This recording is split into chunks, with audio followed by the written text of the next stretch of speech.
Hello friend, मैं आयशा नाज आपके सामने लेकर आई हूँ एक टचिंग सी स्टोरी। आई होप आपको बहुत पसंद आएगी। दीपावली आने वाली थी। पति पत्नी दीपावली की ख़रीदारी करने की हड़बड़ी में थे। पति ने पत्नी से कहा, जल्दी करो, मेरे पास टाइम नहीं है। इतना कहकर कमरे से बाहर चला जाता है। तभी बाहर लॉन में बैठी माँ पर उसकी नज़र पड़ती है। कुछ सोचते हुए वापस कमरे में आता है और अपनी पत्नी से बोलता है, शालू, तुमने माँ से पूछा नहीं कि उनको दिवाली पर क्या चाहिए? तो शालू बोलती है, नहीं पूछा। अब उनको इस उम्र में चाहिए ही क्या होगा? बस 2 वक्त की रोटी और 2 जोड़ी कपड़े, बस। और क्या, इसमें पूछने वाली बात ही क्या है?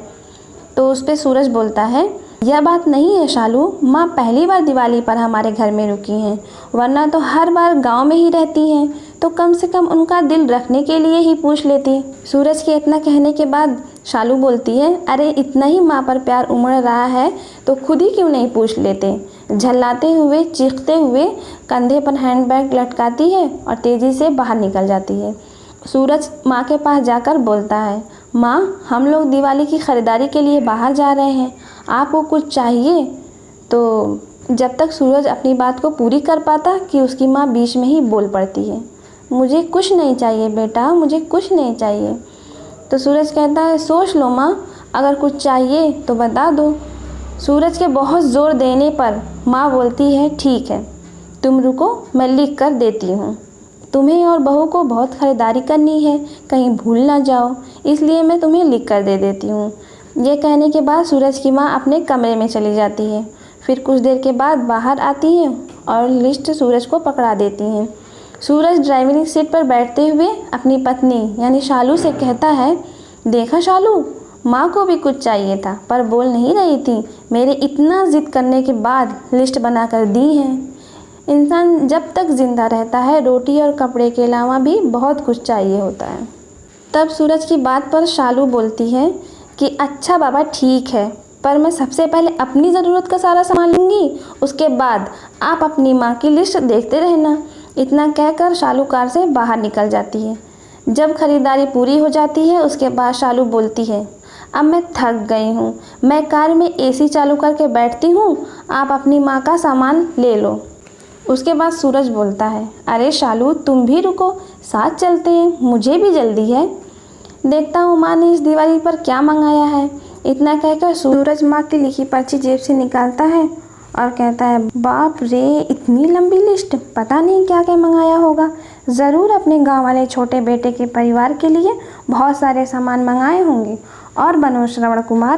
कहते हुए शालू गुस्से से सूरज की ओर देखने लगती है। लेकिन ये क्या, सूरज की आंखों में आंसू हैं और लिस्ट पकड़े हुए है और हाथ सूखे पत्ते की तरह हिल रहा है और पूरा शरीर एकदम काँप रहा है। सूरज को ऐसे हाल में देखकर शालू बहुत घबरा जाती है और पूछती है, क्या हुआ? तुम्हारी माँ ने ऐसा क्या मांग लिया कि तुम्हारी हालत ऐसी हो गई है? इतना कहकर सूरज के हाथ से पर्ची झपट लेती है। शालू भी एकदम से हैरान रहती है कि इतनी बड़ी पर्ची में बस चंद शब्द ही लिखे हैं। दोस्तों, हम बताते हैं आपको कि पर्ची में लिखा क्या था। पर्ची में लिखा था, यानी कि सूरज की माँ ने पर्ची में लिखा था कि बेटा सूरज, मुझे दिवाली पर तो क्या, किसी भी अवसर पर कुछ नहीं चाहिए, फिर भी तुम ज़िद कर रहे हो, तो तुम्हारे शहर की किसी दुकान में अगर मिल जाए तो फुर्सत के कुछ पल मेरे लिए लेते आना। ढलती हुई सांझ हूँ मैं बेटा, मुझे गहराते अंधियारे से डर लगने लगा है, बहुत डर लगता है पल पल मेरी तरह बढ़ रही मौत को देखकर।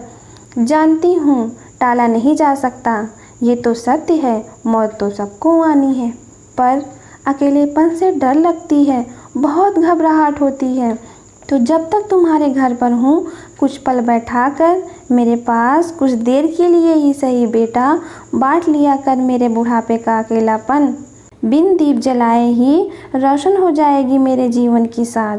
कितने साल हो गए बेटा तुझे छुए हुए, एक बार फिर से आ मेरी गोद में सर रख और मैं ममता भरी हथेली से सहलाऊं तेरे सर को। एक बार फिर से इतराए मेरा दिल मेरे अपनों को करीब, बल्कि बहुत करीब पाकर, और मुस्कुरा कर मिलूं मौत के गले। क्या पता अगली दिवाली तक रहूं ना रहूं। ये थी पर्ची में लिखी हुई सारी बातें, जिसकी आखिरी लाइन पढ़ते पढ़ते शालू फपक कर रो पड़ती है। तो दोस्तों, ऐसी होती है माँ। हमें अपने घर के उन तमाम बड़े दिल वाले लोगों, जिनको हम बूढ़े और बुढ़िया की कैटेगरी में रखते हैं, उनकी हमारे जीवन में बहुत अहमियत है। हमें उनकी खूब इज़्ज़त करनी चाहिए और दिल से उनकी खिदमत करनी चाहिए और कभी भी उनका दिल नहीं दुखाना चाहिए। यकीन मानिए, एक ना एक दिन सबको बुढ़ापा आना है, तो क्यों ना हम अभी से ही इसकी तैयारी कर लें और कभी भी अपने माँ बाप का दिल ना दुखाएं। और इसमें कोई शक नहीं है कि हमारे अच्छे बुरे जो भी काम हैं, देर सवेर एक ना एक दिन हमारे पास लौट कर आने ही आने हैं। Thanks for watching me.